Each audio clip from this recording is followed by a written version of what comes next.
Hey, this is Dave with Taboo Customs. This video today is going to cover our rust repair kit for the front axle of the Jeep TJ in the area that the lower control arm is mounted to. So let's take a look at the Jeep. All right, so here we are at the lower control arm mount on the frame of this TJ. We've got the front axle here, front lower control arm, the mount, and then back here the transfer case. As you can see, we've already started repairing this frame. And this is our Taboo Customs center section kit. We've also already done both sides and the rear with the Taboo Customs kits to put in for the lower control arm mounts, because on this Jeep actually the left rear lower control arm mount had fallen off, which unfortunately we have seen multiple times. So definitely something you have to watch out for. Now this is a little bit more uncommon to have pretty major rust up here. We've really only seen it in really excessive frame rust. And each one of those frames we've had issues where either the transfer case has fallen out in addition, or one of the lower control arms has also fallen out. So certainly it's an area though that you really want to make sure you watch, because if this lower control arm were to fall off the frame, your front axle, it would probably be a much bigger issue. But given that, fortunately for everyone out there, this is a little bit rare. All right, so with the front control arm area here, our kit is designed a little bit differently than, for instance, our rear kits. For this front kit, we will actually leave this control arm bracket attached to the frame. We don't completely cut it off, and there's a couple of reasons for that. One, the front suspension geometry is much more important than the rear. The front suspension geometry, if you mess that up, is going to cause could cause multiple issues with your Jeep, where in the rear, the main thing that you have to worry about is getting the rear axle square to the front axle, and then also getting your pinion angle correct. Whereas in the front, you've got to deal with that turning axle and the steering and things like death wobble. And anyway, so in our kit, we don't remove this. Now, like I said, typically this is as bad as we've seen. If you have worse than this and you're concerned about not removing this and leaving rust in there and all of that, get a hold of us. We'll take a look at it, and we'll let you know if we think that the kit would work for it, or if we'd recommend not using our kit. Now, typically, we usually don't see rust up above this area, so we typically have a section of the control arms that are still substantially attached to the frame, and that's the big deal, is making sure that it's still substantially attached to the frame. So our big thing is we want to go in, try to clean it out, prevent more rust inside as we can, which is going to be difficult, and then we'll go in and we will put in new material on the outside and on the inside, and then we'll do a ton of tying this control arm mount into those new pieces so it is safe and strong. So let's now take a look at the kit pieces, and then we'll start getting back to the Jeep and getting us installed. Okay, so here we are with our kit, and it's a pretty simple kit. We've got a outer plate. We can see that because we've got the cutout for the body mount here. Here we've got the area, as we said, we will be tying in that lower control arm mount to this upper plate in a lot of different areas, and here is one example of that. This, we've got the inner plate, which will go up on the inside, and will actually also tie into the upper control arm mount. And again, that's just to make sure we get some added strength in these plates. These two smaller pieces actually will go around the body mount to help us to tie in each side of the outside plates, ensure we have plenty of strength in that. These two pieces here are actually for the bottom of the frame. This will be for the rear part, and we'll bend this so it'll go up on the back side of the control arm mount and tie into there. This will actually slide down inside the control arm mount. We'll use this and we'll be able to weld inside that control arm mount again to just add some more tie-in. These small L-shaped pieces we'll show you will actually again weld into the control arm mount and tie those up into the side of the outside and the inside plates for added strength. All right, so now we're getting ready to start, and let's talk first real quickly about what we need to do to prep. Now for us, we've removed the tire. On this side, you can also remove this lower control arm if you want. It's not necessarily required. You will have access inside here to get to that, but it can be easier if you remove that. In addition, on the inside, there will be things you do have to remove. There's typically going to be some ABS lines that bolt right in here that you'll have to unbolt.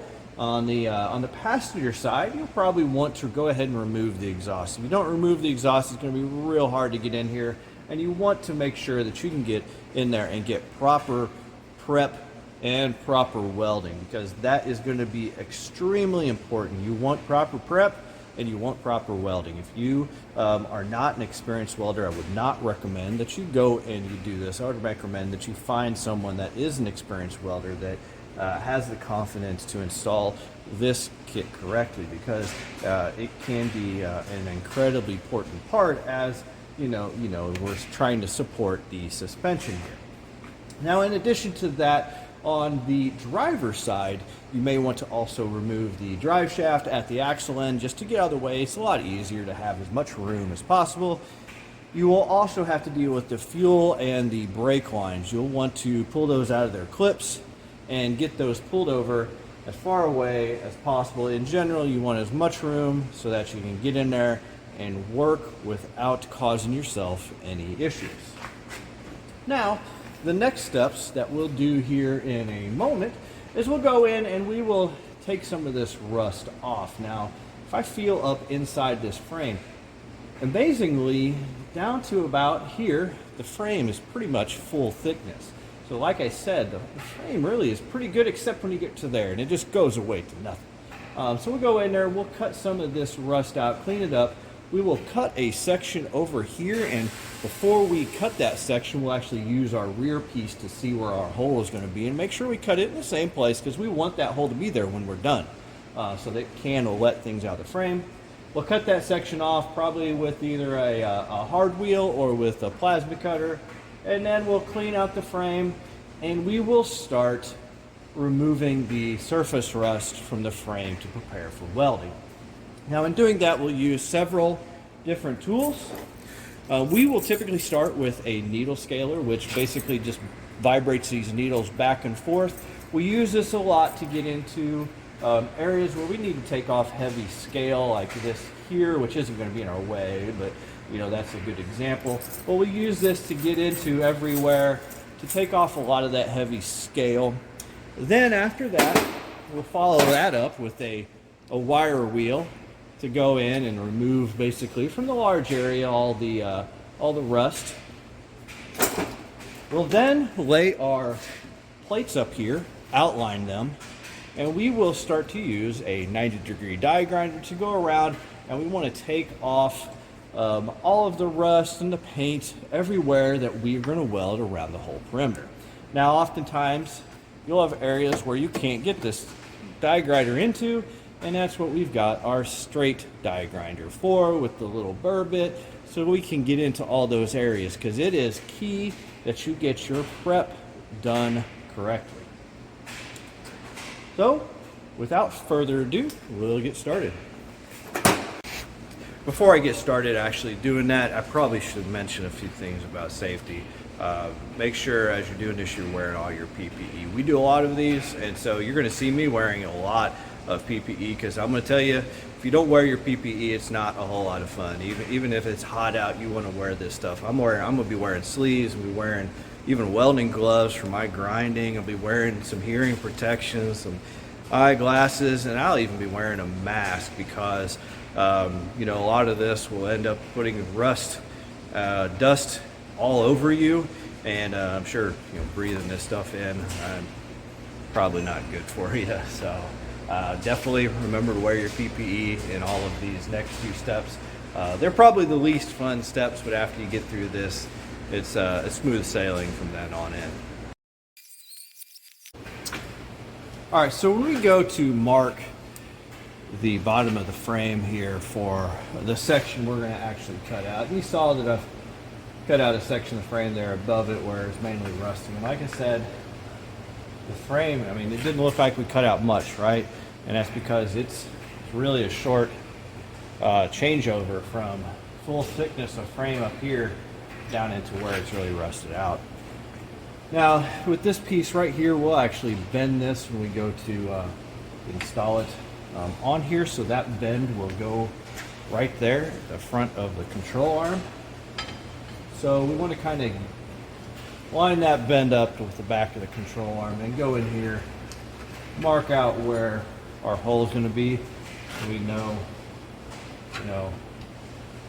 that's the section of the frame that I'm going to want to cut out.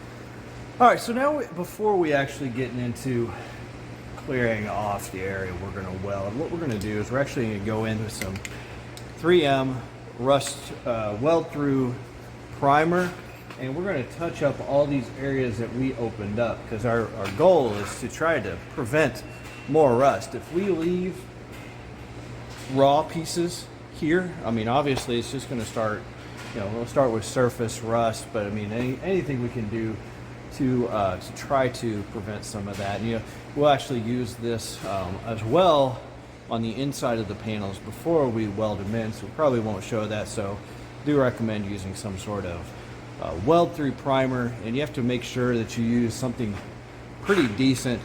If not, it can really mess with your welding. You don't want that. We found that the 3M Weld Thru Primer works pretty well. You just have to make sure you keep it off of those outside edges of your parts that you're actually going to weld to, but on the flat inside, works great. Okay, so we'll take our outside plate and our inside plate. We'll go ahead and lay it up there. And now with our outside plate, we'll actually have to bend this a little bit because the frame will start to bend here. And pretty much you can bend it right at where the body mount is. We'll go ahead and outline it.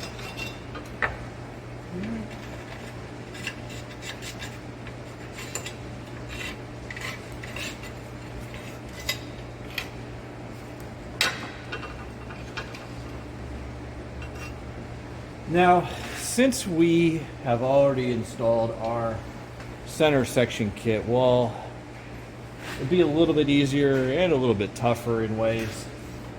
Back in here, we're going to have to use some clamps to try to pull that kit over. Now, we do recommend that you install the center section kit prior to the this front section here, and the reason being is that the center section is thicker, this kit is thicker, this kit is a little bit thinner, so you can use this and kind of contour it to the frame a lot easier. In addition, this kit here also mounts your transfer case, so it's very important to get the distance across the frame right.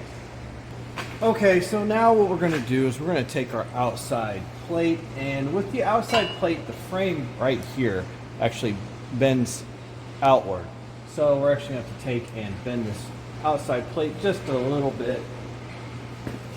And the easiest place to do that is just right at that body mount opening. And because we've already got our center section kit in here, we're actually going to have to do a little bit of modification to this kit, where I'm going to go in and I am going to go ahead and mark out my kit here.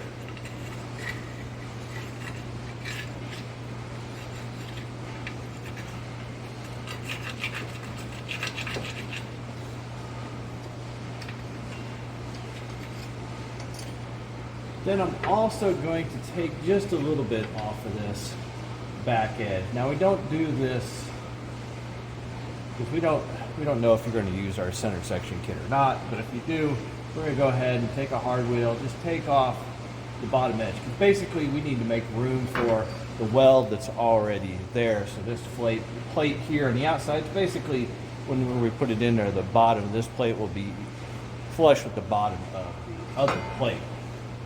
So now that I've got this marked out, we'll go in with our needle scaler, take a little bit off, there shouldn't be much, and then we'll follow that up with our die grinders and our wire wheel.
Okay, so we've gone in now, we've cleaned up most of the areas, the perimeter of where our kit's gonna fit. Now, whenever you're putting the outside and the inside plate on, this here isn't supposed to be up flush with that. It's actually supposed to be back. And the reason for that is actually when we do the weld, we want to place a weld in here that is both welding to this plate and the control arm mount, and then on the bottom piece will have the same thing. So we do want a gap in there because we want to get a couple of welds in there, additional reinforcement to the control arm mount. Now you may have to put this up here a couple of times and outline it on these pieces, and just make sure that anywhere that you're going to be welding, you get that area cleaned up. Now, one thing we wanted to show you whenever you're positioning this inside plate here is that the inside plate will actually go, you can see there where the bracket is for the upper control arm, actually go up into the radius of the bracket on the inside and then back here in the back as well. So when you're marking that out, make sure you clean up those areas well, because we'll be tying these plates into those brackets. All right, so with the outside cleaned up, make sure you start to clean up some of this bottom, but we're going to come back to that too later. Now we can start putting on or looking at tacking on our outer plates. So what you'll do is, like I said, you probably want to do the Weld Thru Primer on the back of the plate. And once you've got all that set up, you can line up your plate up here. Now, being that these plates overlay a lot of things, you really need several good C-clamps to get these in place. Now, for starters, we're just going to get it up here, get it lined up, get a C-clamp on it.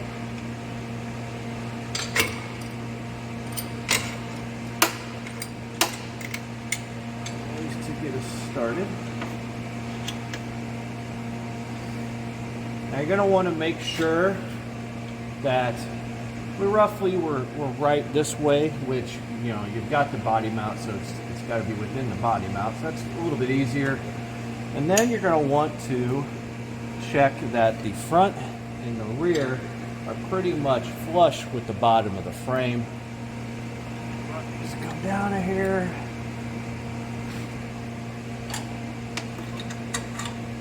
Okay, so once you get that flushed up, what we're going to do is we're going to want to use the clamps and then the tacks to make sure that these are flush. Now, being that we haven't started putting in the bottom plates yet, we're not going to put any tacks along the bottom. We're mainly going to focus up here at the top where we can push this piece up against the frame and make sure it's tight. Get some tacks in there. Then we're going to do the inside plate, and then we'll come back out and we'll start working on cleaning up and installing these bottom plates and then getting them tacked in place.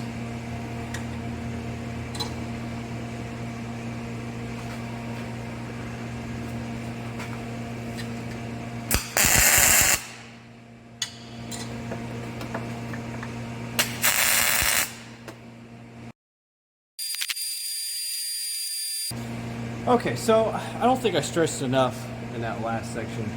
Good C-clamps for this install are really a must because, like I said, since this is a overlay install, you're going to want to try to close up a lot of gaps as much as possible. Now, once you've got it tacked on the top on both the inside and the outside, we can start working on installing our bottom pieces. Now, we're going to start with the rear bottom piece. So this is the bottom piece for the rear, and you can see it's got a little bit of a curve in it, and that's real important. So this frame, as it goes back, is going to curve out. So this bottom piece will go like this. Now these two notches are actually where this bottom piece will need bent down. Now you can go and basically just put this in a vise, grab it, and pull it to you, and it will bend. Just make sure you bend it in the right way. Now, one thing you'll notice is these are at an angle because this piece here is not exactly straight to the frame. It's not perpendicular to the outside of the frame. So what we're going to do is we're going to go ahead and bend this. Now, you can go ahead and overbend it, and I'll show you why here in a little bit. Okay, so we're back with our piece that's bent. And like I said, we went ahead and overbent it a little bit because what we're going to want to do is we're going to push it up till the bottom edge here hits the bottom of this control arm bracket. Then we will work on really getting this section tacked in and get this welded in, and then what we'll do is we'll take a hammer and close the gap here. Now what you're going to want to make sure you do though before you get that done is go in here and mark out where this section is going to be so you can clean it up. Now this hole in the section is actually a clearance hole for the hole here, so you won't really weld that up. And then what we'll do, and in addition here on what we're going to do, since we already have this kit installed, we're actually going to go ahead and notch and cut this piece off to match the bottom of our other kit. Now you could also go and, lay this over and weld here, but it's probably easier just to go ahead, cut that off, and make it fit up like a butt joint against the bottom of the kit. Okay, so with everything ready, again, here's where our C-clamps are really going to come into place, because especially since we've got this other kit on here, these pieces are wider than what this is, what the width of this is for the bottom. So we're going to have to use our C-clamps to bring these pieces in so that we can get this tacked in place.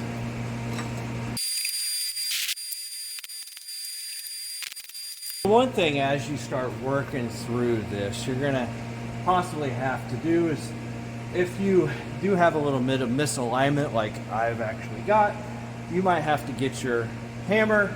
And don't be afraid to close up the joints. I mean, you really want those joints to be closed to be able to get a good weld. So if you have to manipulate them with your hammer, don't be afraid to do that.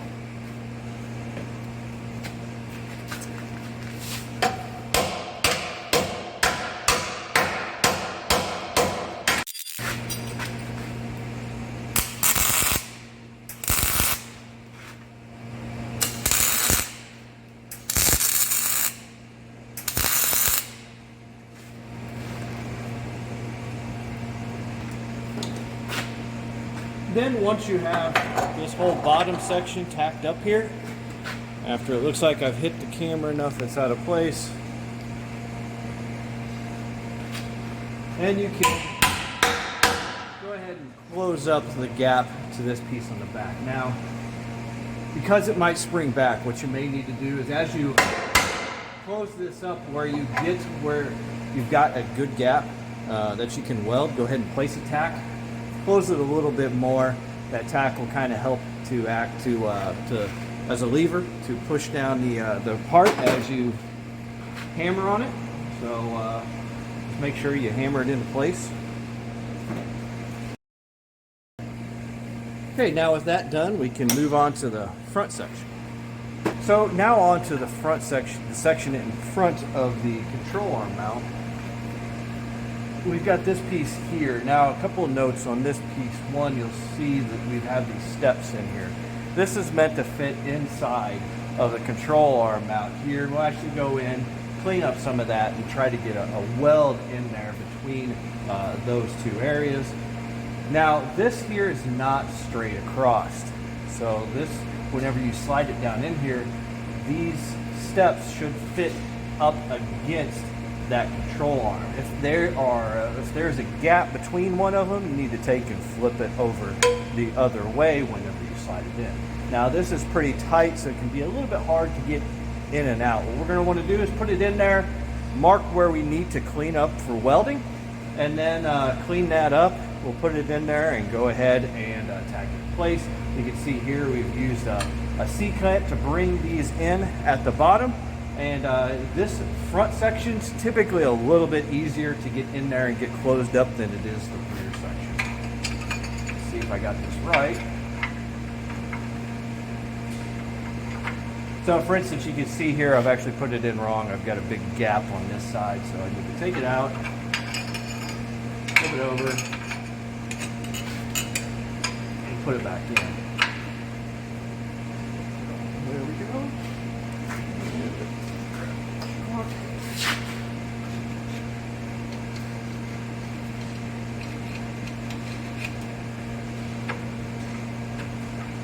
Pull it back out.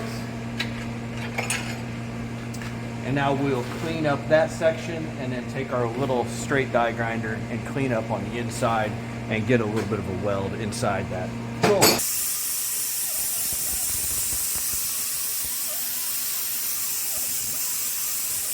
Okay, so we've got it cleaned up. Now we can slide our plate back in and start to tack it in place. And again, you're going to need a big C-clamp for this. You'll need to pull this inner plate in quite a ways. You'll probably have to hammer over the flange just a little bit to make sure that you're hitting correctly. Now, once we get this into place and tacked up, what we'll do is we'll go ahead and we'll solid weld around all of these plates. Now, you'll still probably need to pull in a couple of areas, such as these. Sometimes these will start to flare out. You need to pull these in, solid weld that slot, solid weld these holes, weld all along pretty much everything, and then we'll get ready to install the last few small parts.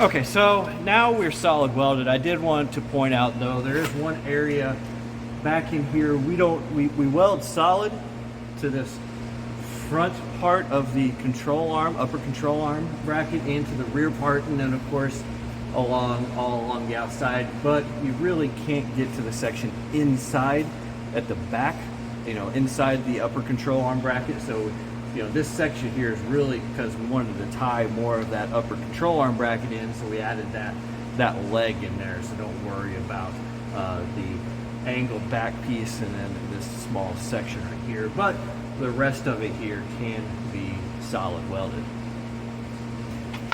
All right, so one last thing before we leave from underneath the inside here is let's talk about this little ABS hose here. Now, before there was a bolt hole there, and with these kits in the past, we've tried adding holes for the bolts and for, you know, like those push-in clips for the wire or for the fuel lines and the brake lines.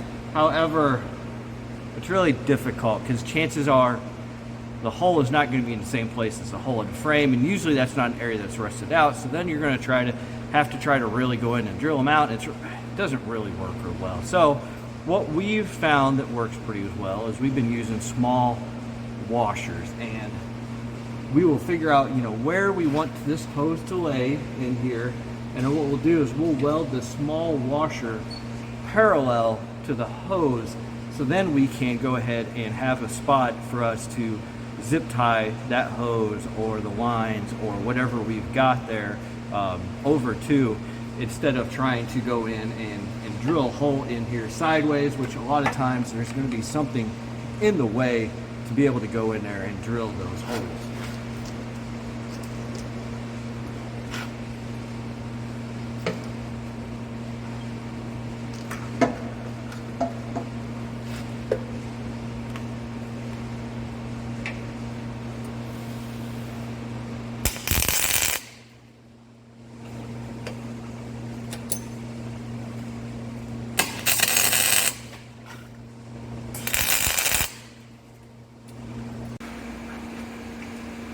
Okay, so now you've got once you've got everything welded up solid, you've got 4 small pieces left to install.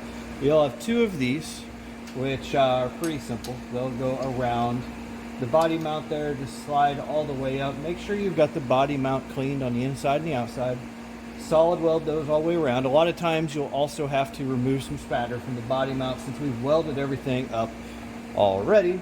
Then you have 2 other pieces that are more L-shaped, and those are a little bit odder. Now what we use those for is actually tying in the front of the control arm mount.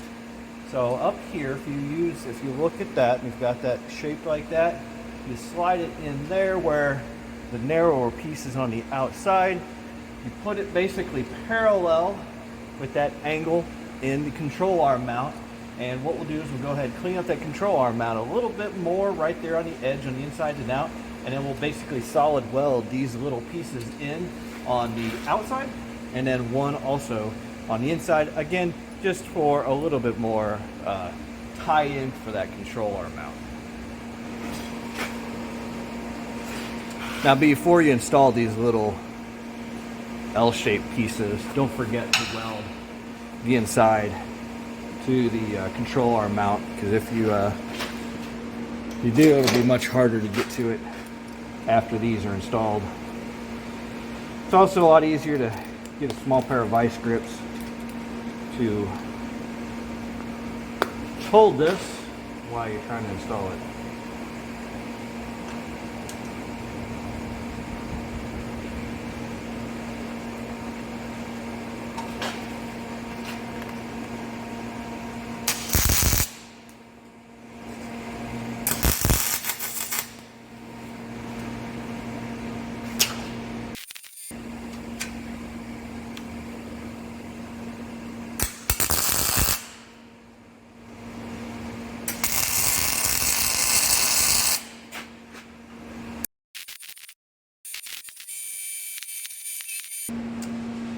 All right, so beyond going in, cleaning it up, throwing some paint and some primer on there, we're done with our front axle rust repair kit. Now, if you're looking to purchase one of these kits, you can find them on taboocustoms.com. If you've purchased one and you have any questions at all or any issues, get a hold of us at taboocustoms.com, or you can find us on Instagram and Facebook as well.